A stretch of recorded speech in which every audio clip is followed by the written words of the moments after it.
பக்கத்துல கோரத்துக்கே உனக்கு இவ்வளவு துடிக்குதே, எங்களை எல்லாம் ஆளாக்கி உங்கள் முன் நிறுத்திய எங்க தலைவர்களை பற்றி பேசினா எங்களுக்கு எப்படி உள்ள குமரல் வரும்? நாங்களும் உணர்ச்சி உள்ள மனிதர்கள் தான், யாருக்கு அடிமை கிடையாது.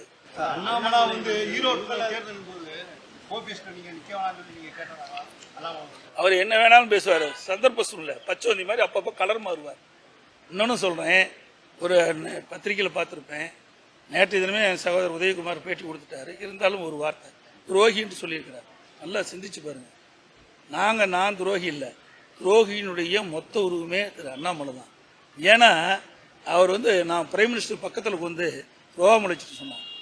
பிரைம் மினிஸ்டர் பக்கத்தில் வந்து உண்மைதான். ஆனால் அதுக்கு பிறகு நடந்தது என்ன? வேற அண்ணாவுடைய பிறந்தநாள் விழாவது.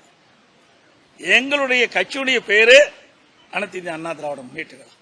எங்களுடைய கட்சியில பேர் அண்ணாவை தான் உரிச்சிருக்கிறோம். பொன்மனச்சம்பல் புரட்சி தலைவர் எம்ஜிஆர்கள் இந்த இயக்கத்தை உருவாக்கின்ற பொழுது பேர் அண்ணாவுடைய கொள்கைகளை அவர் விட்டு சென்ற பணிகளை தொடர வேண்டும் என்ற ஒரு நல்ல எண்ணத்தின் அடிப்படையில் தான் இந்த அதிமுகவை தோற்றுவித்தார். அப்படிப்பட்ட எங்களுடைய தலைவர்களை அவதூறாக கீழ்த்தரமாக விமர்சித்தால் நாங்கள் எப்படி பொறுத்துக் கொள்வோம்?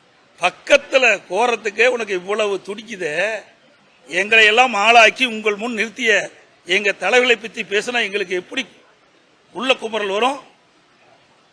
நாங்களும் உணர்ச்சி உள்ள மனிதர்கள் தான், யாருக்கு அடிமை கிடையாது. சிந்தித்து பார்க்க வேண்டும்.